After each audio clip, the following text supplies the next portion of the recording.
ओम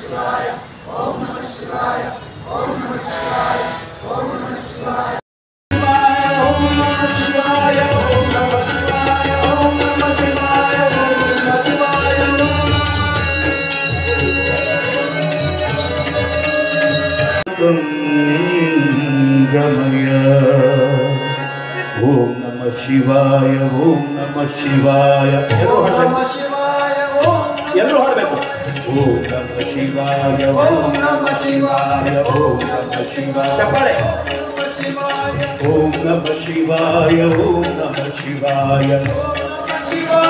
ಓಂ ನಮಃ ಶಿವಾಯ ಓಂ ನಮಃ ಶಿವಾಯ ಶಿವಾಯ ನಮಃ ಓಂ ನಮಃ ಶಿವಾಯ ಗಣ್ಯರಿಗೂ ಮಾನ್ಯರಿಗೂ ಒಟ್ಟಾಗಿ ವಂದಿಸ್ತಾ ನಮ್ಮಲ್ಲೊಂದು ವಾಕ್ಯ ಇದೆ, ವೇದ ಮಂತ್ರಗಳಿದೆ. ಭದ್ರಂಗ ಭಾರತ ಮಾತೆಯ ಮಕ್ಕಳು ಭಾರತದ ಸಂವಿಧಾನದ ಛತ್ರದಡಿಯಲ್ಲಿ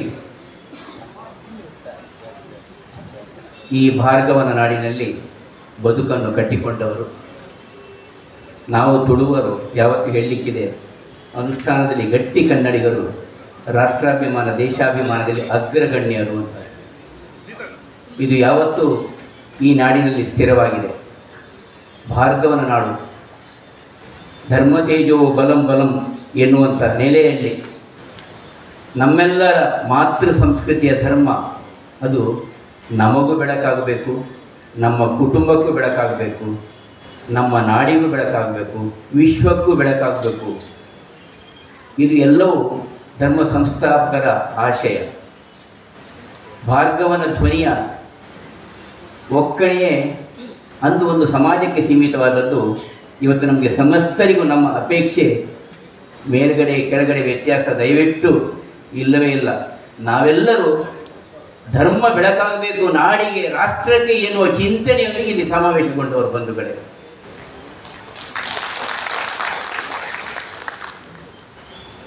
ಅದೇ ನಮ್ಮ ಈ ರಾಷ್ಟ್ರದ ವೈಶಿಷ್ಟ್ಯತೆ. ಒಂದೊಂದು ಮನೆಯ ಸಂಸ್ಕೃತಿ, ಒಂದೊಂದು ಪ್ರದೇಶದ ಸಂಸ್ಕೃತಿ, ಒಂದೊಂದು ರಾಜ್ಯದ ಸಂಸ್ಕೃತಿ, ಒಂದೊಂದು ಭಾಷೆಯ ಸಂಸ್ಕೃತಿ, ಒಂದೊಂದು ಆರಾಧನಾ ಶೈಲಿಯ ಸಂಸ್ಕೃತಿ, ಒಂದೊಂದು ಸಾಂಸ್ಕೃತಿಕ ಸಂಪನ್ನತೆಯ ವೈಶಿಷ್ಟ್ಯತೆ. ಸಾಕ್ಷಿಯ ಈ ತುಳುನಾಡಿನ ಯಕ್ಷಗಾನ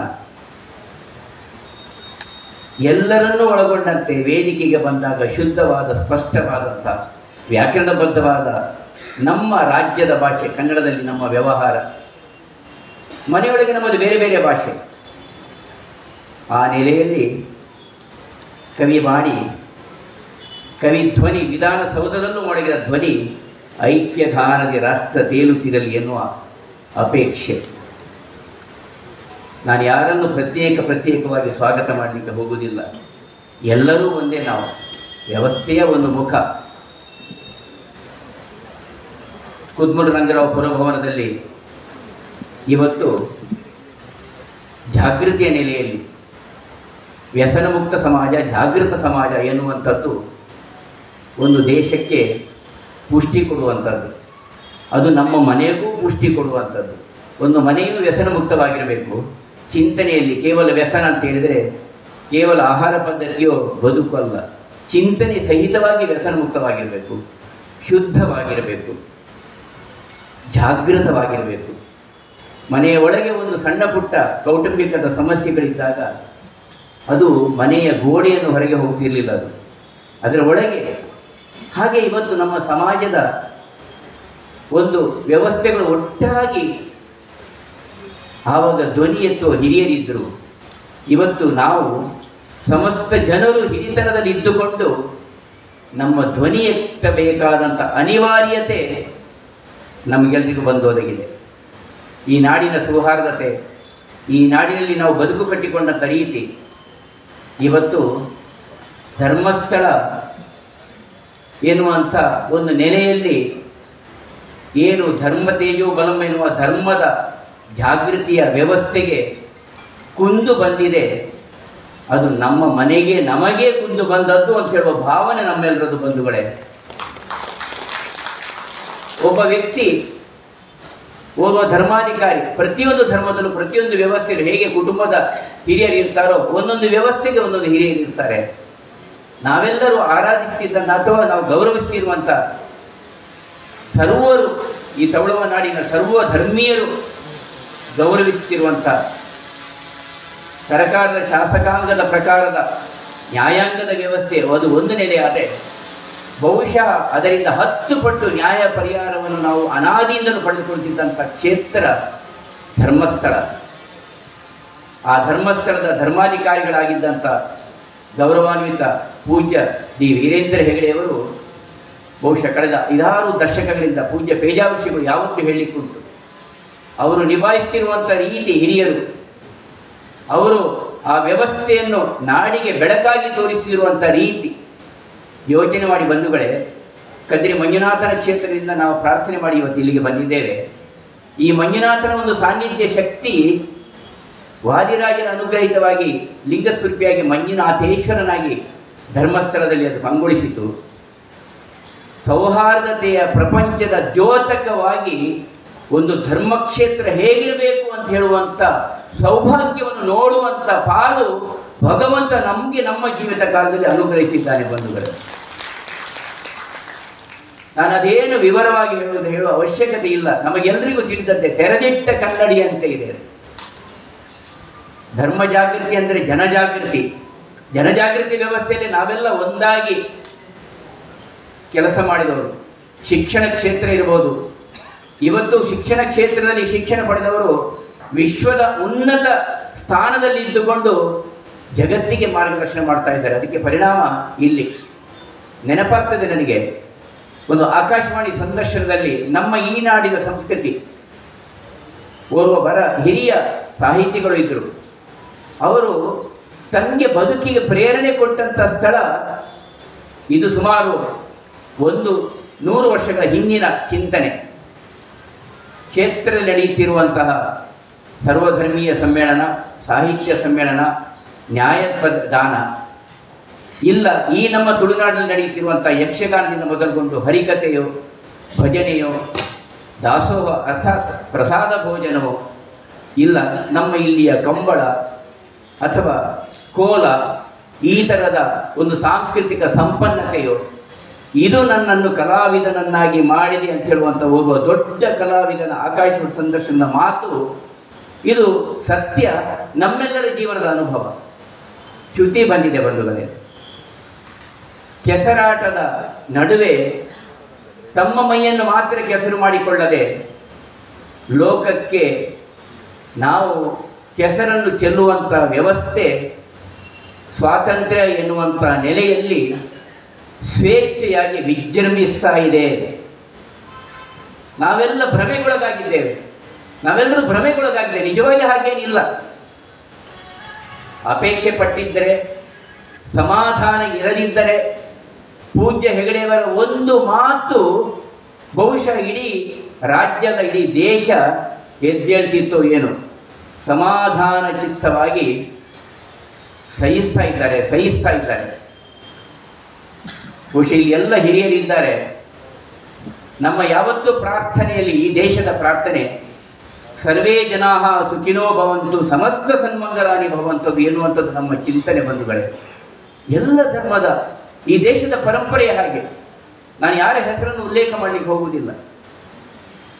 ಇಂತಹ ಈ ಸಮಾಧಾನ ಚಿತ್ತವಾದಂಥ ವ್ಯವಸ್ಥೆ ಅದು ಬಹುಶಃ ನಮ್ಮ ಉದಾಸೀನತೆ ಅಂತ ತಿಳಿದುಕೊಂಡಿದ್ದಾರೋ ಅಥವಾ ನಮಗಿರೋ ನಿರ್ವೀರ್ಯತನ ತಿಳಿಸ್ಕೊಂಡಿದ್ದಾರೋ ಗೊತ್ತಿಲ್ಲ.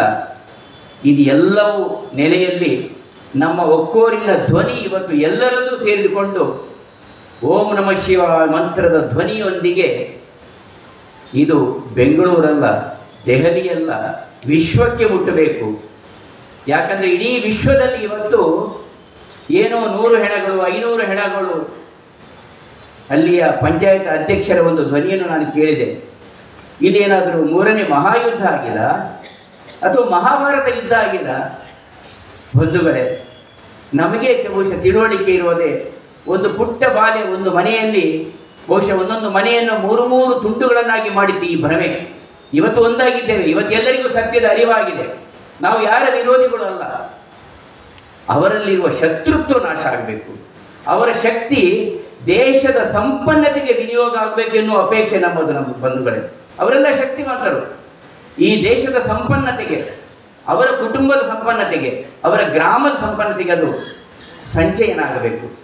ವಿಕೃತತೆ ಅದು ನಮ್ಮನ್ನು ಮಾತ್ರ ಸುಡುವುದಲ್ಲ, ನಮ್ಮನ್ನು ಮಾತ್ರ ಹುಚ್ಚರನ್ನಾಗಿ ಮಾಡೋದಲ್ಲ, ಅದು ಇಡೀ ಸಮಾಜವನ್ನೇ ಹಾಳು ಮಾಡ್ತದೆ. ಅದರ ದರ್ಶನ ಇವತ್ತು ವಿಶ್ವದಲ್ಲಿ ಮಿಸೈಲ್ಗಳ ರೀತಿಯಲ್ಲಿ ನಾವು ನೋಡ್ತಾ ಇದ್ದೇವೆ. ಇದು ಒಂದು ರೀತಿಯ ಮಿಸೈಲ್. ಹಾಗಾಗಬಾರ್ದು. ನಮ್ಮ ಎಲ್ಲ ಆರಾಧನಾ ಕ್ಷೇತ್ರಗಳು, ಅವರು ಇವರು ಎಲ್ಲವಲ್ಲ, ಎಲ್ಲ ಪವಿತ್ರ ಕ್ಷೇತ್ರಗಳು. ನೀವು ಉತ್ತರ ಭಾರತಕ್ಕೆ ಹೋದರೆ ಅದನ್ನು ಶಿವ ಅಂದರೆ ಎಲ್ಲ ದೇವರು, ಎಲ್ಲ ವ್ಯವಸ್ಥೆಗಳು, ಆರಾಧನಾ ವ್ಯವಸ್ಥೆಗಳಿತ್ತು.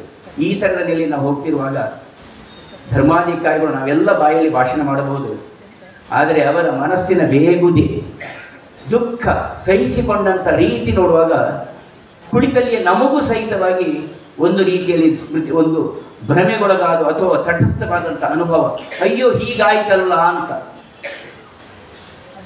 ಅವರ ಶ್ರೀಮತಿಯವರಾಗಲಿ, ಅವರ ಮನೆಯವರಾಗಲಿ, ನಾನು ವ್ಯಕ್ತಿಗತವಾದ ಆರಾಧನೆ ವ್ಯವಸ್ಥೆ ಹೇಳುವುದಲ್ಲ, ನಾಳೆ ನಮ್ಮ ಮನೆಗೂ ಇದು ಪ್ರಾಪ್ತವಾಗಬಹುದು. ಜಾಗೃತ ಸಮಾಜದ ಎಚ್ಚರಿಕೆಯ ಗಂಟೆ, ಸಾತ್ವಿಕ ಧ್ವನಿ ಈ ನಾವೆಲ್ಲ ಸೇರಿ ಜಗತ್ತಿಗೆ ಕೊಡುವ ಮುಖಾಂತರ ಪ್ರಯತ್ನಿಸೋಣ. ಈ ದಿಶೆಯಲ್ಲಿ ಇವತ್ತು ಏನು ವಿದ್ಯುನ್ಮಾನ ಕ್ಷೇತ್ರದಲ್ಲಿ ವಿಜೃಂಭಿಸ್ತಾ ಇದೆಯಲ್ಲ, ನಮ್ಮ ಧ್ವನಿ ಕೇವಲ ಕನ್ನಡ, ತುಳು, ಕೊಂಕಣಿ, ಕೊಡವ, ಬ್ಯಾರಿ, ಮಲಯಾಳ, ತಮಿಳು, ತೆಲುಗಿನಲ್ಲ, ಇಂಗ್ಲಿಷ್ ಭಾಷೆಯಲ್ಲಿ ಸಹಿತವಾಗಿ. ಕಾರಣ ಅಮೇರಿಕ, ಆಸ್ಟ್ರೇಲಿಯಾದಲ್ಲೆಲ್ಲ ಏನೇನೋ ವಿಕೃತಗಳಾಗಿದೆ ಆ ಭಾಷೆಗಳಲ್ಲಿ ಹೇಳ್ತಾ ಇದ್ದಾರೆ. ಧರ್ಮಸ್ಥಳದಲ್ಲಿ ಹಾಗಾಗಿದೆ, ವಾಟ್ ಮಿನಿಸ್ಟರ್ ಅಂದರೆ ನಮ್ಮ ಸಂಪರ್ಕ, ಅವರಿಗೆ ನಮ್ಮ ಧ್ವನಿಯನ್ನು ತಲುಪಿಸೋಣ. ಅಲ್ಲಿಯೂ ವೈರಲ್ ಮಾಡಲಿಕ್ಕೆ ಹೇಳೋಣ ಈ ವಿಷಯವನ್ನು. ವೈರಲ್ ಅಂತ ಹೇಳುವ ಭಾಷೆ ಇದು, ಸ್ಕ್ಯಾಮ್ ಅಂತ ಹೇಳುವ ಭಾಷೆ ಇವತ್ತಿನ ಭಾಷೆ. ಇದು ಸ್ಕ್ಯಾಮ್ ಅಷ್ಟೇ. ದೇಶ ಹಾಳಾಗಿಲ್ಲ, ಯಾವುದೇ ಧರ್ಮಕ್ಷೇತ್ರಗಳು ಹಾಳಾಗಿಲ್ಲ, ನಮ್ಮ ಯಾವುದೇ ಮನೋಭೂಮಿಕೆ ಹಾಳಾಗಿಲ್ಲ.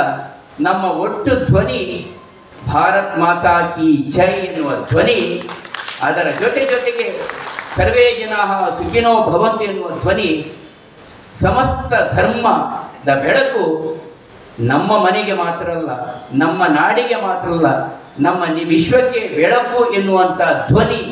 ಆ ಧ್ವನಿಯ ನೆಲೆಯಲ್ಲಿ ಇಲ್ಲಿ ಸನ್ನಿಹಿತರಾದ ಕರಣಾಯ ಸದಾರ್ದ್ರಚಿತ್ತ ನೆರವೇರಿದಂತಹ ಎಲ್ಲ ಗಣ್ಯರಿಗೂ ಮಾನ್ಯರಿಗೂ ಒಟ್ಟಾಗಿ ವಂದಿಸ್ತಾ,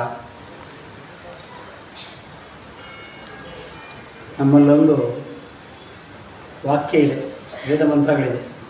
ಭದ್ರಂಕರ್ಣೇ ವಿಶ್ವಯಾಮ ದೇವಾಃ ಭದ್ರಂ ಪಶ್ಯೇಮ ಅಕ್ಷಭಿರ್ಯಜತ್ರಾಃ ಸ್ಥಿರೈರಂಗೈಸ್ತುಷ್ಟ್ವಾನ್ ಸಸ್ತನೋಭಿರ್ವ್ಯಶೇಮ ದೇವಹಿತಂ ಯದಾಯುಃ ಅಂತ ನಮಗೆ ಬರ್ತದೆ.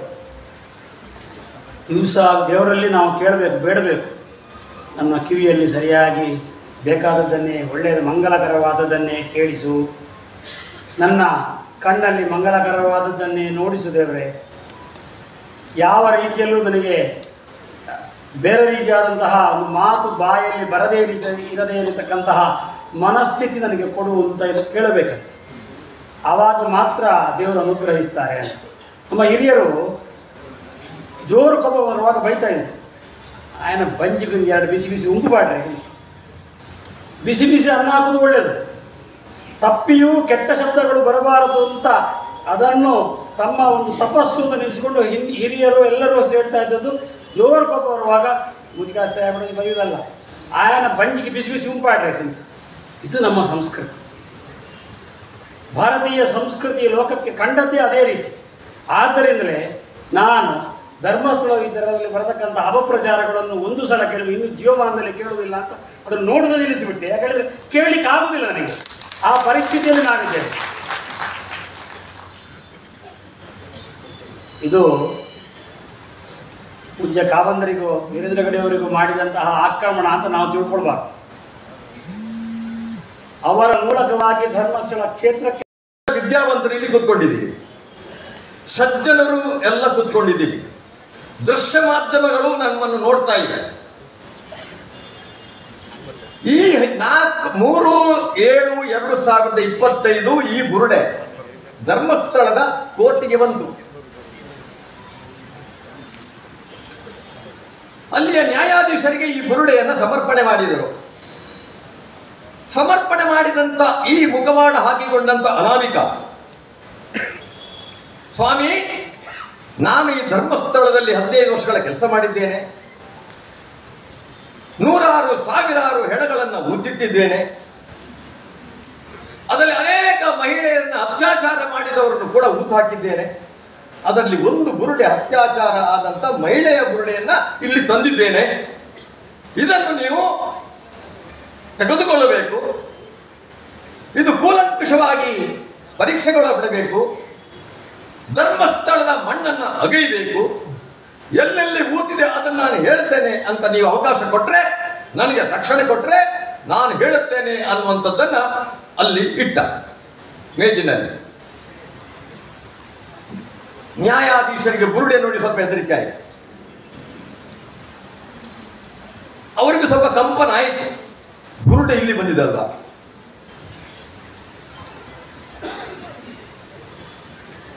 ನಾಲ್ಕನೇ ತಾರೀಕಿಗೆ FIR ದಾಖಲಾಯಿತು. 3ಕ್ಕೆ ಕೊಟ್ಟ 4ನೇ ತಾರೀಕು ಜುಲೈ 4ಕ್ಕೆ ಬುರುಡೆ FIR ಆಯ್ತು. ಅಲ್ಲಿ ಬಂದಿದ್ದಾರೆ, ಅದರಲ್ಲಿ ಇದನ್ನು ತನಿಖೆಗೆ ಒಳಪಡಿಸಬೇಕು ಅನ್ನುವಂಥದ್ದು ಮಾತ್ರ ಇರೋದು ಹೊರತು SITಗೆ ಕೊಡಬೇಕು ಅಂತ ಅದರಲ್ಲಿ ಇಲ್ಲ. ಬೇಕಾದ್ರೆ ಪರೀಕ್ಷೆ ಮಾಡಿ ನೋಡ್ಬೋದು.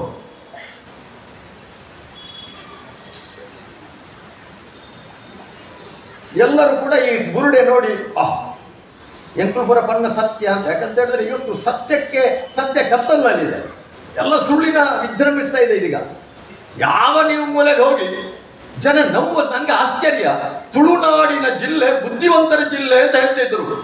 ನನ್ನ ಬಂಡೇರು ಸ್ವಾಮಿ ಬುದ್ಧಿವಂತರ ಜಿಲ್ಲೆ ಜೀದು ಬುದ್ಧಿ ಒಂದೇ ಇಪ್ಪುಣಗಳ ಜಿಲ್ಲೆ ಅಂತ ಆತನ ಇತ್ತೆ ಅಂತ ಒಂದೇ ಇಪ್ಪಣಿತ್ತೆ.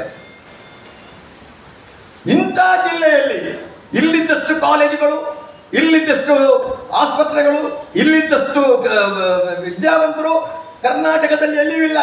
ಹೈಯೆಸ್ಟ್ ವಿದ್ಯಾವಂತರಿರ್ತಕ್ಕಂಥ ಜಿಲ್ಲೆ ನಮ್ಮ ತುಳುನಾಡು ಜಿಲ್ಲೆ. ಈ ಜಿಲ್ಲೆಯಲ್ಲಿ ಸುಳ್ಳಿಗೆ ಪ್ರಾಮುಖ್ಯತೆ ಸಿಗುವುದಿದ್ದರೆ, ಅಧರ್ಮಕ್ಕೆ ಪ್ರಾಮುಖ್ಯತೆ ಸಿಗುತ್ತಿದ್ದರೆ, ಅಪಪ್ರಚಾರಗಳಿಗೆ ಪ್ರಾಮುಖ್ಯತೆ ಸಿಗುತ್ತಿದ್ದರೆ ನಾವಿಲ್ಲಿ ಕೂತ್ಕೊಂಡವ್ರು ಏನು? ನಮ್ಮಲ್ಲಿ ದಮ್ಮು ಇಲ್ವಾ? ನಮ್ಮಲ್ಲಿ ತಾಕತ್ತಿಲ್ವಾ? ನಮ್ಮಲ್ಲಿ ಶ್ರಮ ಧೀರತನೇ ಇಲ್ವಾ? ಧೈರ್ಯ ಸರ್ವತ್ರ ಕಲು ಸಾಧನ ಅಂತ ಹೇಳ್ತೀವಿ. ಧೈರ್ಯ ಇದ್ದವನಿಗೆ ಹತ್ತಿರ ಮಾತ್ರ ಎಲ್ಲವೂ ಬರುತ್ತೆ ಅನ್ನುವಂಥದ್ದು ಹೇಳಿದ್ದಾರೆ. ಏನಾಗಿದೆ ನಮಗೆ? ಆಯ್ತು, ಬುರುಡೆ ಬಂತಲ್ಲ, ಇವತ್ತು ಇಲ್ಲಿದ್ದ ನೀವು ಈಗ ನ್ಯಾಯಾಧೀಶರು, ನೀವು ಕೂತ್ಕೊಂಡವರು ನ್ಯಾಯಾಧೀಶರು. ಅದೇನು ಹೇಳಿದ್ರು, ನಾವಿವತ್ತು ಇಲ್ಲಿಂದ ಪ್ರಾರಂಭ ಮಾಡಬೇಕು. ಈ ಮಂಗಳೂರಿನ ದಕ್ಷಿಣ ಕನ್ನಡ ಜಿಲ್ಲೆಯ ಮಂಗಳೂರಿನ ರಾಜಧಾನಿ ಮಂಗಳೂರಿನ ಈಪುರ ಭವನದಲ್ಲಿ ನಾವು ಇಷ್ಟು ಜನ ಇದ್ದೇವೆ. ನಾನು ನಳಿನಣ್ಣ ಹತ್ರ ಹೇಳಿದೆ, ಧರ್ಮಸ್ಥಳದ ಹೆಗಡೆಯವರಿಂದ ಪಡಕೊಂಡ ಆರ್ಥಿಕ ಶಕ್ತಿ ಇರ್ಬೋದು, ಧಾರ್ಮಿಕ ಶಕ್ತಿ ಇರ್ಬೋದು, ಉದ್ಯೋಗದ ಸೃಷ್ಟಿ ಇರ್ಬೋದು, ಲಕ್ಷಾಂತರ ಜನ ಇದ್ದಾರೆ. ಇಷ್ಟೇ ಜನ ಅಲ್ಲ, ಆದ್ರೆ ನನಗೆ ವಿಶ್ವಾಸ ಇದೆ, ಇಷ್ಟು ಜನರಿಂದಲೇ ಕ್ರಾಂತಿ ಮಾಡಲಿಕ್ಕಾಗುತ್ತೆ.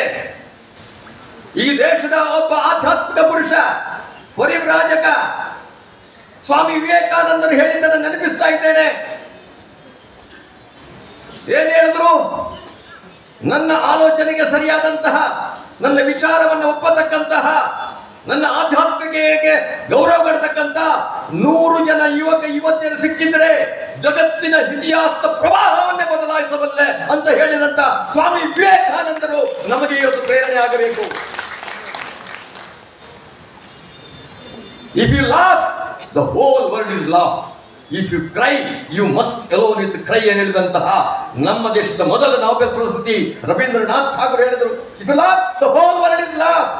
If you cry, you must alone. ನಾವು ನಗುವಾಗ ಎಲ್ಲ ಜನ ನಗುತ್ತಾರೆ, ಆದರೆ ನಮ್ಮ ಕಣ್ಣಿನಲ್ಲಿ ನೀರು ಬಂದಾಗ ನಾವು ಒಬ್ಬರೇ ಅಳಬೇಕೆ ಹೊರತು ನಮ್ಮ ಒಬ್ಬರ ಕಣ್ಣಲ್ಲಿ ಮಾತ್ರ ನೀವು ಬರ್ಬೇಕು ಹೊರತು ಯಾರು ನಮಗೆ ಸಹಾಯ ಮಾಡುವುದಿಲ್ಲ. ಈ ಸತ್ಯವನ್ನ ನಿಮ್ಮ ಮುಂದೆ ಇಡ್ತಾ ಇದ್ದೇನೆ. ನಮ್ಮ ಜಿತೇಂದ್ರ ಕುಂದೇಶ್ವರಲ್ಲಿ ಕೂತ್ಕೊಂಡಿದ್ದಾರೆ, ಅವರದೊಂದು ನಾನು ಇಂಟರ್ವ್ಯೂ ನೋಡಿದೆ. ಈ ಬುರುಡೆ ಅದು 17 ಗುಂಡಿಗಳನ್ನ ಹರಿಯಣ್ಣ ಧರ್ಮಸ್ಥಳದಲ್ಲಿ ತೆಗೆದ್ರಲ್ಲ, ಈ ಗುಂಡಿ ತೆಗೆಯುವ ಮೊದಲು ಈ ಬುರುಡೆ ಸುರುವಿನಲ್ಲಿ ತಂದುಕೊಂಡಂತಹ ಈ ಅನಾಮಿಕನ ಬುರುಡೆ ಉಂಟಲ್ಲ, ಅವ ಕೊಟ್ಟದ್ದು ನ್ಯಾಯಾಧೀಶರಲ್ಲಿ ಅದು ಹೆಣ್ಣಿನ ಬುರುಡೆ ಅಂತ ಕೊಟ್ಟಿದ್ದಾನೆ. ಇವತ್ತು ತಿಂಗಳು 19ನೇ ತಾರೀಕಿಗೆ ಜುಲೈ 19ಕ್ಕೆ SIT ಮಾಡಿದ್ದಾರೆ ಕರ್ನಾಟಕ ಸರ್ಕಾರ. 1 ತಿಂಗಳು 1 ದಿವಸ 2 ದಿವಸ ಆಯ್ತು. ಇವತ್ತು ಕೂಡ FSL ಬರಲಿಲ್ಲ ಇಲ್ಲಿಗೆ. ನೆನಪಿಟ್ಟುಕೊಳ್ಳಿ, 1 ತಿಂಗಳಾಯ್ತು ಬರಲಿಲ್ಲ. ಮೊನ್ನೆ ಗುಜರಾತ್ನಲ್ಲಿ ಇಂಗ್ಲೆಂಡ್ಗೆ ಹೋಗುವಂತಹ ಏರ್ ಇಂಡಿಯಾ ವಿಮಾನ ಬಿದ್ದಾಗ 225 ಜನ ಸತ್ತರು, ಎಲ್ಲ ಹೊತ್ತು ಹೋಗಿದ್ರು. ಆದರೂ ಕೂಡ 1 ವಾರದೊಳಗೆ ಸತ್ತವರ DA ನೋಡಿ ಎಲ್ಲ FSL ಮಾಡಿ ಅವರವರ ಮನೆಗೆ ಆ ಹೆಣವನ್ನು ಕಳಿಸಿದಂತ ಒಂದು ಅದ್ಭುತ ಇತಿಹಾಸ ಇದೆ. ನಮ್ಗೆ 1 ತಿಂಗಳಾದರೂ 1 ಬುರುಡೆಯ FSL ತೆಗಿಲಿಕ್ಕೆ ಆಗಲಿಲ್ಲ. ನಾಚಿಕೆ ಆಗ್ಬೇಕು ನೋಡಿ ಪೊಲೀಸ್ ಡಿಪಾರ್ಟ್ಮೆಂಟ್ಗೆ, ನಾಚಿಕೆ ಆಗಬೇಕು. ಆ ಹೆಣ ಎಲ್ಲಿದ್ದು? ಆಯ್ತಪ್ಪ, ನಿಮಗೆ ಬೇಡ FSL ಬೇಡ. ನಾನಿವತ್ತು ಪ್ರಣವ್ ಮಹಾಂತಿಗೆ ಪ್ರಶ್ನೆ ಮಾಡ್ತಾ ಇದ್ದೇನೆ, ಕರ್ನಾಟಕ ಸರ್ಕಾರಕ್ಕೆ ಪ್ರಶ್ನೆ ಮಾಡ್ತಾ ಇದ್ದೇನೆ, ಇಲ್ಲಿಯ ಪೊಲೀಸ್ ಅಧಿಕಾರಿಗೆ ಪ್ರಶ್ನೆ ಮಾಡ್ತಾ ಇದ್ದೇನೆ. ಆ ಗುಂಡಿ ತೆಗೆಯುವ ಮೊದಲು ಇವನ ಗುಂಡಿ ಇದು ಎಲ್ಲಿ ಯಾವ ಹೆಣ ತೆಗೆದದ್ದು?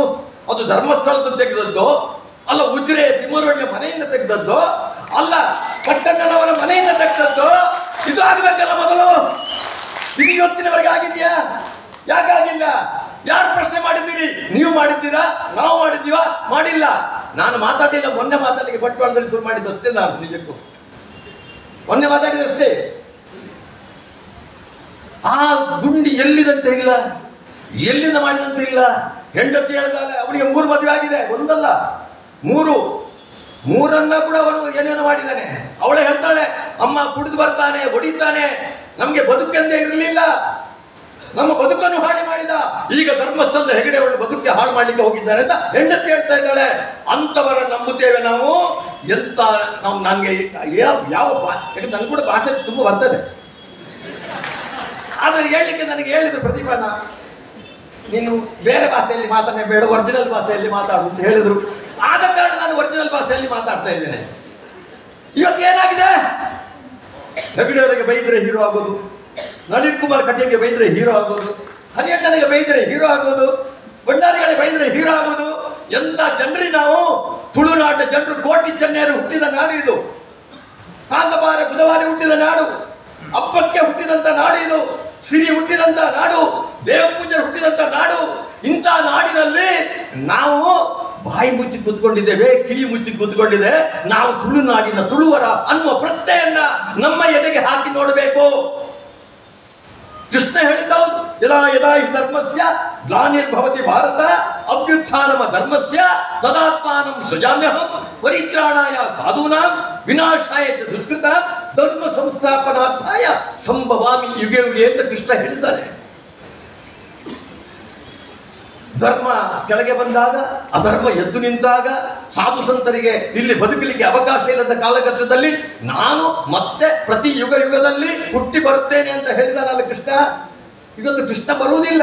ಇವತ್ತು ಕೃಷ್ಣ ಆಗಬೇಕಾದ್ರು ನೀವು ಕೆಳಗೆ ಕೂತವರು ಮೇಲೆ ಕೂತವರು ಇವತ್ತು ಕೃಷ್ಣ ಆಗಬೇಕು. ನಾವು ಎದ್ದು ನಿಲ್ಲಬೇಕು. ಇವತ್ತು ಆ ಬುರುಡೆಯ ಮೊದಲು ತನಿಖೆ ಆಗಬೇಕು. ನಮ್ಮ ಆಗ್ರಹ, ಧರ್ಮ ಜಾಗೃತಿ ಸಭೆಯ ಮೊದಲ ಆಗ್ರಹ, ಆ ಭೀಮ ಯಾರು? ಆ ಕಳ್ಳ ಭೀಮ, ಅವನ ಬುರುಡೆ ಎಲ್ಲಿಂದ ಬಂತು ಅಂತ ಮೊದಲು ಹೇಳಿ. ಸರ್ಕಾರಕ್ಕೆ ನನ್ನ ಆದೇಶ, ಸರ್ಕಾರಕ್ಕೆ ನನ್ನ ಆಗ್ರಹ. ಸಿದ್ದರಾಮಯ್ಯರೇ ನನಗೆ ಅದರಲ್ಲಿ ಹೇಳಿದರು DKಶಿ ಅವರು, ನಾನು ರಾಜ್ಯಕ್ಕೆ ಮಾತಾಡ್ತಾ ಇಲ್ಲ, DKಶಿ ಕೂಡ ಅವ್ರಿಗೆ ಭಕ್ತ. ಎಲ್ಲಿದ್ದು? ನಮ್ಮ ಮಂಜುನಾಥನದ್ದು. ಹೆಗಡೆಯವರೇ, ಒಬ್ಬ DKಶಿ ನಿಮ್ಮ ಹಿಂದೆ ಇರುವುದಲ್ಲ, ಸಾವಿರ DKಶಿ ಇದ್ದಾನೆ ಅಂತ ಹೇಳಿದ್ರು. I am hands up to DKಶಿ. ಅವರ ಮಾತು ಹೃದಯದಿಂದ ಹೇಳಿದ್ದಾರೆ. ಮೊನ್ನೆ ವಿಧಾನಸಭೆಯಲ್ಲಿ ಹೇಳಿದರು, ನನಗೆ 4 ದಿವಸದ ಅವಕಾಶ ಕೊಡಿ, 4 ದಿನದಲ್ಲಿ ಈ ಅಪಪ್ರಚಾರ, ಇದರ ಹಿಂದೆ ಬಹುದೊಡ್ಡ ಷಡ್ಯಂತ್ರ ಇದೆ, ಬಹುದೊಡ್ಡ ಅಪಚಾರ ನಿರ್ಧಾರ ಇದೆ, ಇದನ್ನು 4 ದಿವಸದಲ್ಲಿ ನಾನು ಹೇಳ್ತೇನೆ ಅಂತ ಹೇಳಿದಂತ ಡಿ.ಕೆ. 4 ಹೋಗಿ 5 ಆಯ್ತು, 6 ದಿವಸ ಆಯ್ತು, ಇನ್ನೂ ಬಂದಿಲ್ಲ. ಇದರ ಹಿಂದಿರು ಯಾರು? ಈ SIT 17 ಗುಂಡಿ ತೆಗೆದ್ರಲ್ಲ, ಯಾರು ತೆಗೆದ್ರು? ಬುರುಡೆ. ಎಲ್ಲಿ ಬುರುಡೆ ಸಿಕ್ಕಿಲ್ಲ. ಅದು 6ನೇ ಗುಂಡಿಯಲ್ಲಿ ಸಿಕ್ಕಿದ ಬುರುಡೆ, ಅವನ ಊತ ಬುರುಡೆ ಅಲ್ಲ. ಅವನ ಒಟ್ಟಿಗಿದ್ದಂತ ರಾಜು ಹೇಳ್ತಾನೆ, ಅಲ್ಲಿ ಅವನ ಒಟ್ಟಿಗೆ ನಾನು ಊತಿದ್ದೇನೆ, ಅವನು ಮಂಡ್ಯದವನೇ. ನಾನು ಪೊಲೀಸು ಡಾಕ್ಟರ್ ಬಂದ ನಂತರವೇ ಆ ಹೆಣವನ್ನು ಊದಲಿಕ್ಕೆ ಅಲ್ಲಿ ಆದ ನಂತರ ಮಾಡ್ತೇನೆ ಹೊರತು ಅನಾಮಿಕವಾದಂತ ಇದ್ದದನ್ನು ಊತಲಿಲ್ಲ ಅಂತ ಅವನು ಹೇಳ್ತಿದ್ದಾನಲ್ಲ. ಅವನು ಹೇಳ್ತಾನೆ ಇವನು ದುಡ್ಡಿಗೋಸ್ಕರ ಮಾಡ್ತಾ ಇದ್ದಾನೆ ಅಂತ. ಹೌದು, ಅವನು ಮಾಡೋದು ದುಡ್ಡಿ. ಇದು ಹೋರಾಟಗಾರರು ಅಂತ ಯಾರು ಇದ್ದಾರೆ ಅವರ ಹಿಂದೆ ಹೋಗಲು ಕೂಡ ಅನೇಕ ಜನ ಹುಟ್ಟಿರ್ತಾರೆ. ಅದೇ ರೀತಿ ನಕ್ಸಲೈಟ್ಸ್ ಕೂಡ ನಮ್ಮ ದೇಶದಲ್ಲಿ ಬಹಳಷ್ಟು ಜನ ನಮ್ಮ ಈ ದೇಶವನ್ನ ಕೀಳು ಮಟ್ಟಕ್ಕೆ ಕೊಂಡೊಯ್ಯಬೇಕು ಅಂತ ನೋಡ್ತಾ ಇದ್ದಾರೆ. ಅದಕ್ಕೊಂದು ಕಾರಣ ಇದೆ. ಯಾಕಂತ ಹೇಳಿದ್ರೆ ಈ ಭವ್ಯವಾದ ಹಿಂದೂ ದೇಶ ಜಗತ್ತಿಗೆ ಒಂದು ರಾಜಗುರು ಆಗುವಂತ ಪರಿಸ್ಥಿತಿಯಲ್ಲಿ ನಮ್ಮ ದೇಶ ಇದೆ. ಅದನ್ನು ಯಾವ ರೀತಿಯಲ್ಲಿ ಅದನ್ನ ಕೆಡವಬಹುದು, ಅದನ್ನು ಯಾವ ರೀತಿಯಲ್ಲಿ ಕೆಳಮಟ್ಟಕ್ಕೆ ಕೊಂಡೋಗ್ಬಹುದು ಅಂತ ಅನೇಕ ಸಂಘಟನೆಗಳು, ಅನೇಕ ಪಾಶ್ಚಾತ್ಯ ದೇಶಗಳು ಅದಕ್ಕೆ ಬೇಕಾದಂಥ ಫಂಡಿಂಗ್ ಮಾಡಿ ಅದನ್ನು ಯಾವ ರೀತಿಯಲ್ಲಿ ನಿಯಂತ್ರಿಸಬಹುದು ಅಂತ ನೋಡುವಂಥ ಕೆಲಸ 16 ವರ್ಷದಿಂದ ನಡೀತಾ ಇದೆ ಬಂಧುಗಳೇ. ಆದರೆ ಈ ಭಾರತ ಮಾತೆಯ ಅಭಿವೃದ್ಧಿಯನ್ನ, ಈ ಭಾರತ ಮಾತೆಯ ಗುರು ಸ್ಥಾನದಲ್ಲಿ ಹೋಗುವಂತ ವ್ಯವಸ್ಥೆಗೆ ಯಾರು ಎಷ್ಟು ಹೋರಾಟ ಮಾಡಿದ್ರು ಅವರು ಮುಂದಕ್ಕೆ ಹೋಗ್ತಾ ಇರ್ತಾರೆ. ಅದನ್ನು ನಿಲ್ಲಿಸಲಿಕ್ಕೆ ಯಾರಿಗೂ ಸಾಧ್ಯ ಇಲ್ಲ ಅಂತ ಹೇಳಿಕ್ಕೆ ಈ ಸಂದರ್ಭದಲ್ಲಿ ನಾನು ಇಚ್ಛೆ ಪಡ್ತಾ ಇದ್ದೇನೆ ಬಂಧುಗಳೇ. ಇವತ್ತು ನಮ್ಮ ಕ್ಷೇತ್ರದ ಧರ್ಮಸ್ಥಳದ ಬಗ್ಗೆ ನಮಗೆ ತಿಳಿದಿದೆ. ಕಳೆದ ನಿರಂತರ 12-13 ವರ್ಷದ ಮೊನ್ನೆ ಬಂಟ್ವಾಳದಲ್ಲಿ ಒಂದು ಹೇಳಿದೆ, ಶ್ರೀರಾಮನಿಗೂ ಕೂಡ 12 ವರ್ಷ ವನವಾಸ, 1 ವರ್ಷ ಅಜ್ಞಾತವಾಸ ಇತ್ತು. ಪೂಜ್ಯ ಕಾವಂದರಿಗೂ ಕೂಡ ಬಹಳ ದುಃಖದಿಂದ, ಯಾಕಂದ್ರೆ ಅವ್ರ ಹತ್ರ ಮಾತಾಡ್ಲಿಕ್ಕೆ ಆಗ್ತಾ ಇಲ್ಲ, ಅವರ ಮುಖ ನೋಡ್ಲಿಕ್ಕೆ ಆಗ್ತಾ ಇಲ್ಲ, ಅಷ್ಟು ದುಃಖದಲ್ಲಿದ್ದಾರೆ. ಯಾಕಂತ ಹೇಳಿದ್ರೆ ಇದೊಂದು ವಿಶಿಷ್ಟವಾದ ಒಂದು ಅನಾವಶ್ಯಕವಾದಂತ ಒಂದು ದುಷ್ಟ ಶಕ್ತಿಗಳು ಆ ಕ್ಷೇತ್ರವನ್ನ ಕೆಡಬೇಕು.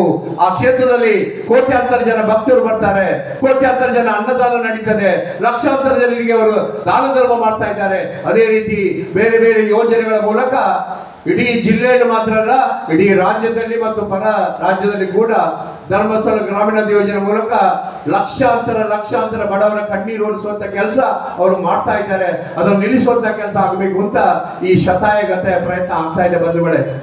ಆದ್ರೆ ನಾನೊಂದು ಬಹಳ ಸ್ಪಷ್ಟವಾಗಿ ಹೇಳ್ತಾ ಇದ್ದೇನೆ, ಆ ಮಂಜುನಾಥ ಸ್ವಾಮಿ ಇರ್ಬೋದು ಅಥವಾ ಅಣ್ಣಪ್ಪ ದೈವ ಇರ್ಬೋದು, ಇನ್ನಿತರ ದೈವ ಇರ್ಬೋದು, ನನ್ನ ಒಂದೇ ಒಂದು ಪ್ರಾರ್ಥನೆ, ಒಬ್ಬ ಮಾಜಿ ಧಾರ್ಮಿಕ ಮಂತ್ರಿ ಆಗಿ ಈ ಎಲ್ಲ ನಮ್ಮ ತುಳುನಾಡಿನ ದೈವ ದೇವರುಗಳು ಅವರ ಶಕ್ತಿ ಇದ್ರೆ ಇಂತಹ ಅನರ್ಥ ಮಾಡುವಂತ ಜನರನ್ನ ನಿರ್ನಾಮ ಮಾಡುವಂತ ಶಕ್ತಿ ಆ ದೈವ ದೇವರಿಗೆ ಇದೆ ಬಂಧುಗಳೇ.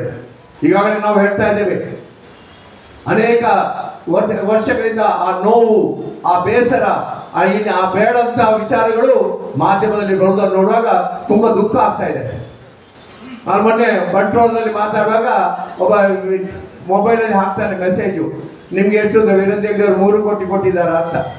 ಇಂಥ ಅನಾವಶ್ಯಕ ಜನರು ಇನ್ನು ಮಣ್ಣು ತಿನ್ನುವಂಥ ಕಾಲ ಬರ್ತದೆ ಬಂಧುಗಳೇ. ಉಪ್ಪು ತಿಂದವ ನೀರು ಕುಡಿಯಲೇಬೇಕು.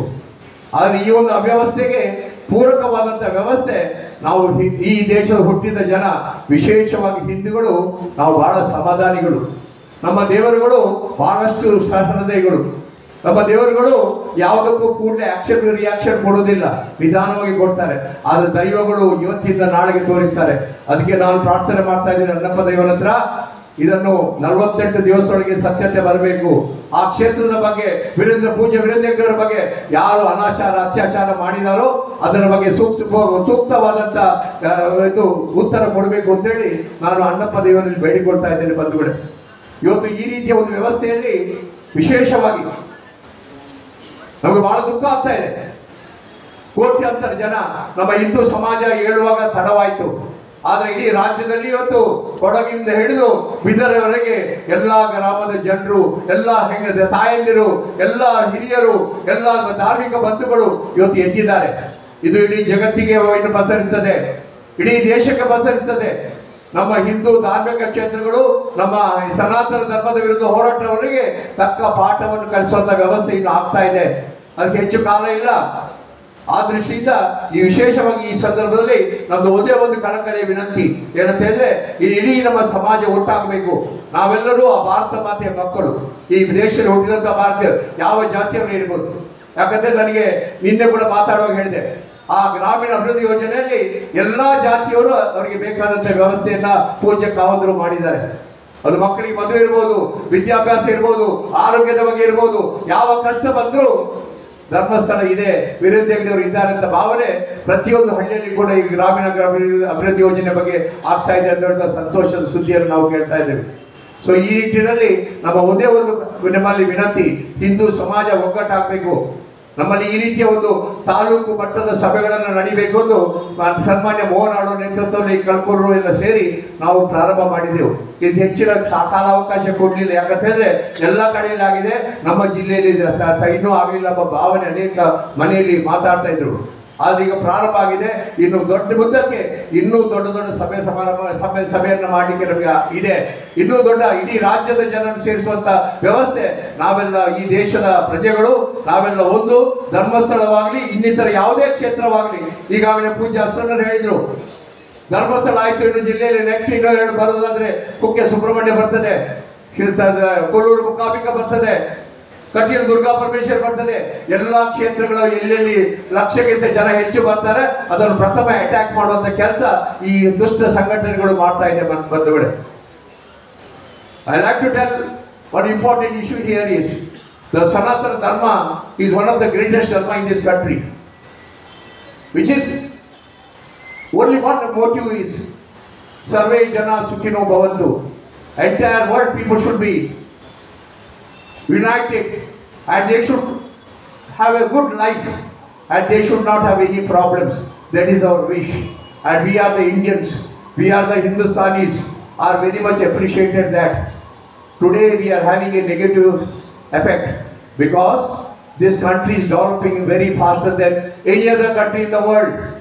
ದೊಡ್ಡಣ್ಣ ಸಣ್ಣಣ್ಣ ಎಲ್ಲ ಬದಿಗೆ ಹೋಗ್ತಾ ಇದ್ದಾರೆ. ನಾವು our country is becoming so fast developing which has to be stopped. How to stop? To attack only the kshetras, ಧಾರ್ಮಿಕ kshetras, temples and the big ಅವರ ಧಾರ್ಮಿಕ leaders. That is all the motto of this ದುಷ್ಟ ಶಕ್ತಿ ಸಂಘಟನಾ. As you are aware, we are getting lot of foreign funds and involving. ಮಾತ್ರ ಭಗವಂತ ಬುದ್ಧಿವಂತಿಕೆ ಕೊಟ್ಟಿದ್ದಲ್ಲ ಯೋಚನೆ. ಇಲ್ಲಿ ಕೂತಂತಹ ಎಲ್ಲ ಸಭಿಕರು ಕೂಡ ಇಷ್ಟೇ ಭಾವುಕರಾಗಿ ಯೋಚನೆ ಮಾಡ್ತಾರೆ. ಇದರಲ್ಲಿ ಕಳಕಳಿ ಇದೆ ಅಂತ ಹೇಳ್ತಾ ಒಂದು ಮಾತನ್ನು ಹೇಳ್ತೇನೆ. ಮಂಗಳೂರು ಎನ್ನತಕ್ಕಂತಹದ್ದು ದೇವರ ನಾಡು ಹೇಳ್ತಾರೆ. ಕೇರಳವನ್ನು ಲ್ಯಾಂಡ್ ಆಫ್ ಗಾಡ್ಸ್ ಅಂತ ಹೇಳ್ತಾ ಇದ್ದಾರೆ. ನಮ್ಮ ದೃಷ್ಟಿಯಲ್ಲಿ ಈ ಮಂಗಳೂರಿನಲ್ಲಿ ಕದ್ರಿ ಮಂಜುನಾಥ, ಶರವು, ಗಣಪತಿ, ಮಂಗಳಾದೇವಿ, ಗೋಕರ್ಣನಾಥ ಕ್ಷೇತ್ರ, ಕಾಳಿಕಾಂಬ ಕ್ಷೇತ್ರ, ಇನ್ನು ಎಷ್ಟು ಕ್ಷೇತ್ರಗಳಿವೆ. ಆ ರೀತಿ ಧರ್ಮ ಬೀರುಗಳನ್ನು ತಯಾರಿಸುವಂತಹ ಒಂದು ಕಾರ್ಖಾನೆ ಇದು ಮಂಗಳೂರು ಮಾತ್ರ ಅಲ್ಲ, ಇಡೀ ನಮ್ಮ ಕರಾವಳಿ.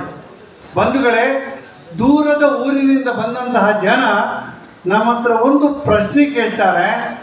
ಜಗತ್ತಿನ ಯಾವ ಮೂಲೆಗೆ ಹೋದರೂ, ದೇಶದ ಯಾವ ಮೂಲೆಗೆ ಹೋದರೂ ದಕ್ಷಿಣ ಕನ್ನಡ ಉಡುಪಿಯಲ್ಲಿ ವ್ಯವಸ್ಥಿತವಾಗಿ ನಡೆಯತಕ್ಕಂತಹ ಧರ್ಮಕ್ಷೇತ್ರಗಳ ಹಾಗೆ ಇನ್ನೊಂದು ಕಡೆ ನಾವು ನೋಡಿಲ್ಲ ಎನ್ನುವ ಮಾತನ್ನು ಹೇಳ್ತಾರೆ. ಬಂಧುಗಳೇ, ದ್ರೌಪದಿಯ ಕತೆ ನಮ್ಮದಾಗಿದೆ. ಸಭೆಗೆ ದುರ್ಯೋಧನ ದುಶ್ಯಾಸನದ ಮೂಲಕ ದ್ರೌಪದಿಯನ್ನು ಎಳೆದು ತಂದು ಅವಳ ವಸ್ತ್ರಾಪಹರಣ ಮಾಡುತ್ತಾ ಇರುವಾಗ 5 ಜನ ಗಂಡಂದ್ರಲ್ಲಿ ಕೇಳ್ತಾರೆ, ಹಿರಿಯರಾದ ಗುರುಗಳಲ್ಲಿ ಕೇಳ್ತಾರೆ, ಸಭಿಕರಲ್ಲಿ ಕೇಳ್ತಾರೆ. ಯಾರಿಗೂ ಅವಳಿಗೆ ಸಹಾಯ ಮಾಡದಂಥ ಒಂದು ಕ್ಲಿಷ್ಟ ಪರಿಸ್ಥಿತಿ ಇದ್ದಾಗ ಅವಳು ಶ್ರೀಕೃಷ್ಣನನ್ನು ಕೇಳ್ತಾಳೆ, ಕೃಷ್ಣ ನನ್ನ ಮರ್ಯಾದೆ ಉಳಿಸು ಅಂತೇಳಿ. ಇವತ್ತಿನ ಪರಿಸ್ಥಿತಿ ಅದೇ ಆಗಿದೆ. ದ್ರೌಪದಿಯ ಪರಿಶುದ್ಧತೆಯನ್ನು ಪಡೆದಂತಹ ಕಾವಂದರು, ಅಂತಹ ಒಂದು ಪುಣ್ಯಕ್ಷೇತ್ರ ಧರ್ಮಸ್ಥಳ ಪೇಪರ್ನಲ್ಲಿ ಶಬ್ದ ಬಂದಾಗ ಧರ್ಮಸ್ಥಳ ಅಂತಂದರೆ ಜನ ಆ ಟೌನನ್ನು ಆ ಪಂಚಾಯತನ್ನು ಯೋಚನೆ ಮಾಡೋದಿಲ್ಲ. ಜನ ಯೋಚನೆ ಮಾಡೋದು ಕ್ಷೇತ್ರವನ್ನು ನಡೆಸುವಂಥ ಹಿರಿಯರನ್ನು ಯೋಚನೆ ಮಾಡ್ತಾರೆ.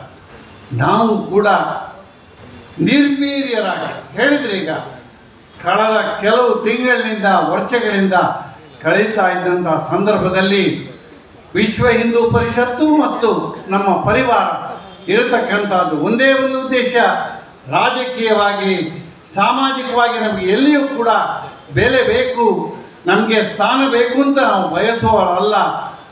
ನಮ್ಮ ಜವಾಬ್ದಾರಿ ಏನು ತಂದರೆ ನಮ್ಮ ಹಿಂದೂ ಸಮಾಜಕ್ಕೆ, ಹಿಂದೂ ಧರ್ಮಕ್ಕೆ, ಹಿಂದೂ ಸಂಸ್ಕೃತಿಗೆ, ಹಿಂದೂ ದೇವಾಲಯಗಳಿಗೆ, ಹಿಂದೂ ಮೌಲ್ಯಗಳಿಗೆ ಎಲ್ಲಿ ತೊಂದರೆ ಬಂದಾಗ ವಿಶ್ವ ಹಿಂದೂ ಪರಿಷತ್ತು ಬಜರಂಗ ದಳ ನಮ್ಮ ಎಲ್ಲ ಮುಂದೆ ನಿಂತು ಬರಬೇಕು.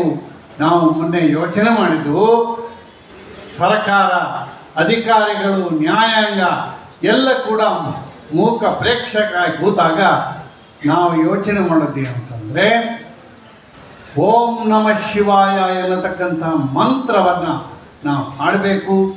ನಮ್ಮ ಈ ಕ್ರಿಯೆಯಿಂದ ಆಗಿದ್ದು ಅಂತ ನಾನು ಹೇಳುವುದಿಲ್ಲ. ವಿಶ್ವ ಹಿಂದೂ ಪರಿಷತ್ತು ಕರೆ ಕಟ್ಟಿತ್ತು 108 ಬಾರಿ ಓಂ ನಮಃ ಶಿವಾಯನ ಪಂಚಾಕ್ಷರಿ ಮಂತ್ರವನ್ನು ಹೇಳಿ ಮನೆ ಮನೆಗಳಲ್ಲಿ, ದೇವಸ್ಥಾನಗಳಲ್ಲಿ, ಮಂದಿರಗಳಲ್ಲಿ, ಕೂಟದಲ್ಲಿ ಹೇಳಬೇಕು. ಈ ಪರಮಾತ್ಮನಿಗೆ ಮಾತ್ರ ಈ ಕಗ್ಗಂಟಿನಿಂದ ಹೊರಗೆ ಬಿಡಿಸುವಂಥ ಸಾಧ್ಯ ಇದೆ ಅಂತ ನಾವು ಕೂಗಿದಾಗ 2 ದಿವಸದಲ್ಲಿ ಆದಂಥ ಬದಲಾವಣೆಯನ್ನು ನೀವು ನೋಡಿ. ಇದು ಮನುಷ್ಯ ಮಾತ್ರದಿಂದ ಆದದ್ದಲ್ಲ, ಇದು ಭಗವಂತನಿಂದ, ಶಿವ ಸಾನ್ನಿಧ್ಯದಿಂದ ಆಗಿದ್ದು ಎನ್ನತಕ್ಕಂತಹ ಒಂದು ಗಟ್ಟಿ ಧೈರ್ಯದಿಂದ ನಾನು ಮಾತಾಡ್ತೇನೆ. ಹೆಚ್ಚೇನು ಮಾತಾಡಲಿಕ್ಕೆ ಹೋಗುವುದಿಲ್ಲ, ಸಾಕಷ್ಟು ವಿಚಾರವನ್ನು ಹೇಳಿದಾಗಿದೆ. ಒಂದು ಮಾತನ್ನು ನಾನು ಹೇಳ್ತೇನೆ, ನನ್ನ ದೇಶ, ನನ್ನ ಸಂಸ್ಕೃತಿ ಜಗತ್ತಿನ ಯಾವುದೇ ಸಂಸ್ಕೃತಿ ಅದಕ್ಕಿಂತ ಹೆಚ್ಚಿನದು ಸನಾತನ ಸಂಸ್ಕೃತಿ, ಹಿಂದೂ ಸಂಸ್ಕೃತಿ, ಹಿಂದೂ ಧರ್ಮ. ಯಾವುದೇ ಧರ್ಮಕ್ಕೆ ಹೋಲಿಸಿ ನಾವು ಅದನ್ನು ತುಚ್ಛೀಕರಿಸುವಂತಹ ಕೆಲಸವನ್ನು ನಾನು ಮಾಡುವುದಿಲ್ಲ, ಹೊಗಳುವುದಿಲ್ಲ, ತೆಗಳುವುದಿಲ್ಲ. ಆದರೆ ಯೋಚನೆ ಮಾಡಿ, ಈಗಾಗಲೇ ಹಿರಿಯರು ಹೇಳಿದರು, ಈ ಜಗತ್ತಿನಲ್ಲಿ ಮನುಷ್ಯನಾಗಿ ನನಗೆ ಹುಟ್ಟಲಿಕ್ಕೆ ಎಷ್ಟು ಅವಕಾಶ ಇದೆ, ಭಗವಂತ ನಮಗೆ ಅವಕಾಶ ಕೊಟ್ಟಿದ್ದಾನೆ. ಭಗವಂತನಿಂದಲೇ ಸೃಷ್ಟಿಸಲ್ಪಟ್ಟಂತಹ ಸಕಲ ಜೀವ ಜಂತುಗಳು, ಮನುಷ್ಯರು ಮಾತ್ರ ಅಲ್ಲ, ಸಕಲ ಜೀವ ಜಂತುಗಳು ಕೂಡ ಭಗವಂತನೇ ಒಂದು ಅಂಶ. ನಮಗೆ ಇಲ್ಲಿ ಬದುಕುವ ಅಧಿಕಾರ ಎಷ್ಟಿದೆ, ಹಕ್ಕು ಎಷ್ಟಿದೆ, ಅಷ್ಟೇ ಹಕ್ಕು ಉಳಿದವರಿಗೂ ಕೂಡ ಇದೆ. ಆ ರೀತಿಯ ಚಿಂತನೆಯಿಂದ ಕೇವಲ ಹಿಂದೂಗಳು ಮಾತ್ರ ಇಲ್ಲಿ ಬದುಕುವುದಲ್ಲ, ಈ ದೇಶದಲ್ಲಿ ಸಮಸ್ತ ರೀತಿಯಲ್ಲಿ ಚಿಂತನೆ ಮಾಡತಕ್ಕಂಥ ಎಲ್ಲರೂ ಬದುಕಬೇಕು ಎನ್ನತಕ್ಕಂಥ ಒಂದು ಉದ್ದೇಶದಿಂದ ಶ್ರೇಷ್ಠ ಉದಾರತೆಯಿಂದ ಆರಂಭವಾದಂಥ ನಮ್ಮ ಸನಾತನ ಧರ್ಮ ಇವತ್ತು ಪೆಟ್ಟಿನಲ್ಲಿ ದುಷ್ಟರ ಒಂದು ಆಕ್ರಮಣದಲ್ಲಿ ನಲುಗುತ್ತಾ ಇದೆ. ಅದಕ್ಕೆ ಇರತಕ್ಕಂಥ ಒಂದೇ ಒಂದು ಹಾದಿ ಅಂತೇಳಿ ನಾವೆಲ್ಲ ನಮ್ಮ ಒಳಗಿರತಕ್ಕಂತಹ ವೈಷಮ್ಯವನ್ನು, ಭೇದವನ್ನು ಎಲ್ಲ ಮರೆತು ನಾವೆಲ್ಲ ಸನಾತನೀಯರು, ನಾವೆಲ್ಲ ಹಿಂದೂಗಳು, ನಾವೆಲ್ಲ ಒಂದು. ನನ್ನ ಜಾತಿ, ನನ್ನ ಭಾಷೆ, ನನ್ನ ಪ್ರದೇಶ ಇದು ಕೇವಲ ಹೊರಗೆ ಮಾತ್ರ ನೋಡಲಿಕ್ಕೆ, ಅಂತರಂಗದಲ್ಲಿ ನಾವೆಲ್ಲ ಒಂದುಗಳು ಎನ್ನತಕ್ಕಂತಹ ಭಾವನೆ ಬಂದಾಗ ಮಾತ್ರ ಇಂತಹ ಸಮಸ್ಯೆಗೆ ನಮಗೆ ಪರಿಹಾರವನ್ನು ಕೊಡಲಿಕ್ಕೆ ಸಾಧ್ಯ. ಇವತ್ತು ಇಷ್ಟೊಂದು ಸಂಖ್ಯೆಯಲ್ಲಿ ಹಳ್ಳಿಗಳಿಂದ ಬಂದಂತಹ ಸಾವಿರಾರು ಜನ ತಾಯಂದಿರಿದ್ದೀರಿ, ಬಂಧುಗಳಿದ್ದೀರಿ. ಇದರಲ್ಲಿ ನಮ್ಮ ಚಾಕಚಕ್ಯತೆಯನ್ನು, ಮಾತಿನ ಒಂದು ದಾಟಿಯನ್ನು ಪ್ರದರ್ಶನ ಮಾಡತಕ್ಕಂಥ ಯಾವ ಉದ್ದೇಶ ಕೂಡ ನಮಗಿಲ್ಲ. ನಾವು ಹೇಳುವಂತಹದ್ದು, ಧರ್ಮಸ್ಥಳದ ಕ್ಷೇತ್ರವನ್ನು ಅವರು ಆರಿಸಿಕೊಂಡ ಉದ್ದೇಶ ಏನು ಅಂತಂದರೆ, ಇಡೀ ಜಗತ್ತಿಗೆ, ಇಡೀ ದೇಶಕ್ಕೆ ಒಂದು ದೇವಸ್ಥಾನ, ಒಂದು ಧಾರ್ಮಿಕ ಕ್ಷೇತ್ರ ಏನು ಮಾಡಬಲ್ಲದು ಎನ್ನುವುದನ್ನು ತೋರಿಸಿಕೊಟ್ಟಂತಹ ಕ್ಷೇತ್ರ. ಕಾವಂದರು ಅದನ್ನು ಹಾಳು ಮಾಡತಕ್ಕಂಥ ಒಂದು ಷಡ್ಯಂತರ ನಡೀತಾ ಇದೆ. ಇನ್ನೊಂದು ಮಾತನ್ನು ಈ ಸಂದರ್ಭದಲ್ಲಿ ಹೇಳ್ತೇನೆ, ಅನ್ಯಮತೀಯರಿಗೆ ಇಲ್ಲದಂತಹ ಒಂದು ಶಿಕ್ಷೆ ಹಿಂದೂಗಳಿಗೆ ಯಾಕೆ? ಮುಸಲ್ಮಾನ್ ಬಂಧುಗಳಿಗೆ, ಕ್ರೈಸ್ತರಿಗೆ, ಸಿಖ್ಖರಿಗೆ ಅವರವರ ಧರ್ಮಸ್ಥಾನವನ್ನು ಅಥವಾ ದೇವಾಲಯಗಳನ್ನು, ಧರ್ಮಕ್ಷೇತ್ರವನ್ನು ನಡೆಸುವಂತಹ ಸ್ವಾತಂತ್ರ್ಯ ಅವರಿಗೆ ಇದ್ದರೆ ಹಿಂದೂಗಳಿಗೆ ಮಾತ್ರ ಇದು ಯಾಕಿಲ್ಲ? ಇದಕ್ಕೆ ಯಾಕೆ ಸರಕಾರದ ಪ್ರವೇಶ? ಅದರ ದೊಡ್ಡ ಒಂದು ಪ್ರಶ್ನೆಯಾಗಿ ಇವತ್ತು ಉದ್ಭವಿಸಿದೆ. ನಮ್ಮ ಸಮಾಜ, ನಮ್ಮ ಧರ್ಮ, ನಮ್ಮ ಸಂತರು. ಭಕ್ತಾಭಿಮಾನಿ ವೇದಿಕೆ ದಕ್ಷಿಣ ಕನ್ನಡ ಜಿಲ್ಲೆ ಧರ್ಮ ತೇಜೋ ಬಲಂ ಬಲಂ ಎನ್ನುವ ಭಾರ್ಗವ ಸಂದೇಶದ ಶಿರೋನಾಮೆಯೊಂದಿಗೆ ಹಾಗೂ ಐಕ್ಯಗಾನದಿ ರಾಷ್ಟ್ರ ತೇಲುತ್ತಿರಲು ಎನ್ನುವ ಕವಿವಾಣಿಯ ಅಪೇಕ್ಷೆಯನ್ನು ಬಿಂಬಿಸುವ ಧರ್ಮ ಜಾಗೃತಿ ಸಮಾವೇಶದಲ್ಲಿ ನಿರ್ಣಯಗೊಂಡ ಸರಕಾರಕ್ಕೆ ಸಲ್ಲಿಸುವ ಒಕ್ಕರಲ ಠರಾವು ನಮ್ಮ ಭಾರತ ದೇಶ ಪ್ರಜಾಪ್ರಭುತ್ವದ ದೃಷ್ಟಿಯಲ್ಲಿ ಸರ್ವ ಧರ್ಮವನ್ನು ಸಮತಾ ಭಾವನೆಯಲ್ಲಿ ಕಾಣುವ, ಪುರಸ್ಕರಿಸುವ ಉದಾತ್ತ ಧ್ಯೇಯೋದ್ದೇಶವನ್ನು ಹೊಂದಿದೆ. ಯಾವುದೇ ವರ್ಗದ ಧಾರ್ಮಿಕ ಭಾವನೆಗೆ ಧಕ್ಕೆ ಉಂಟಾಗದಂತೆ ಜಾಗ್ರತೆ ವಹಿಸಬೇಕಾದ ಅತ್ಯಗತ್ಯ ಇಂದಿನ ದಿನಗಳಲ್ಲಿ ಕಂಡುಬರುತ್ತದೆ. ಶ್ರೀ ಕ್ಷೇತ್ರ ಧರ್ಮಸ್ಥಳವು ಚತುರ್ವಿಧ ದಾನಗಳಿಂದ ನಂಬಿದವರ ಇಷ್ಟಾರ್ಥ ಪ್ರದಾಯಕನಾದ ಶ್ರೀ ಮಂಜುನಾಥ ಸ್ವಾಮಿಯ ಪೂರ್ಣಾನುಗ್ರಹದಿಂದ ಧಾರ್ಮಿಕ ಪ್ರಜ್ಞೆಯುಳ್ಳವರ ಶ್ರದ್ಧಾ ಕೇಂದ್ರವಾಗಿ ಜಗತ್ತಿನಾದ್ಯಂತ ಬಹು ಪ್ರಸಿದ್ಧಿಯನ್ನು ಪಡೆದಿದೆ. ಭಕ್ತರ ಕಾಣಿಕೆಗಳೆಲ್ಲ ದಾನ, ಧರ್ಮ, ಪರೋಪಕಾರ, ದೀನದಲಿತರ ಉದ್ಧಾರವೆಂಬ ಬೃಹತ್ ಕಾರ್ಯಕ್ರಮಗಳಿಗೆ ವಿನಿಯೋಗಿಸುವ ಏಕೈಕ ಧಾರ್ಮಿಕ ಕೇಂದ್ರವಾಗಿ ಬಹುಮಾನ್ಯತೆಯನ್ನು ಪಡೆದಿರುತ್ತದೆ. ಹೀಗಿರುವಾಗ ಕಾಲ್ಪನಿಕ ಕಾರಣಗಳನ್ನು ಮುಂದಿಟ್ಟುಕೊಂಡು ಭಕ್ತ ಕೋಟಿಯ ಆರಾಧ್ಯ ಕ್ಷೇತ್ರವನ್ನು ಪರಿಪರಿಯಾಗಿ ಅವಹೇಳನಗೈಯುತ್ತಿರುವುದು, ಅಹೋರಾತ್ರಿ ಕ್ಷೇತ್ರದ ಶ್ರೇಯೋಭಿವೃದ್ಧಿಗಾಗಿ ಶ್ರಮಿಸುತ್ತಿರುವ ಧರ್ಮಸ್ಥಳದ ಧರ್ಮಾಧಿಕಾರಿಗಳ ತೇಜೋವಧೆಯ ಮೂಲಕ ನಿಂದಿಸಿರುತ್ತಿರುವುದು ಅಕ್ಷಮ್ಯ ಅಪರಾಧವಾಗಿದೆ. ವಿಘ್ನ ಸಂತೋಷಿಗಳ ಈ ವರ್ತನೆಯು ಭಕ್ತರ ಭಾವನೆಯನ್ನು ಕೆರಳಿಸಿದೆ, ಅತೀವ ನೋವನ್ನುಂಟು ಮಾಡಿದೆ.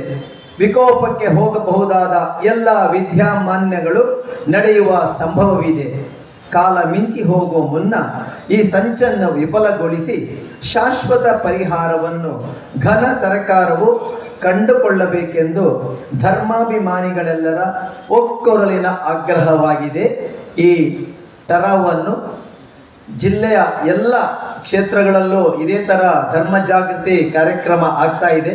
ಎಲ್ಲ ಕಡೆಯಿಂದಲೂ ಠರಾವುಗಳನ್ನು ಸಂಗ್ರಹಿಸಿ ನಮ್ಮ ಒಂದು ಉಸ್ತುವಾರಿ ಸಮಿತಿಯು ಜಿಲ್ಲಾಧಿಕಾರಿಗಳಿಗೆ ಮುಖಾಂತರ ಮಾನ್ಯ ಮುಖ್ಯಮಂತ್ರಿಯವರಿಗೆ ಈ ಠರಾವನ್ನು ತಲುಪಿಸ್ತೇವೆ.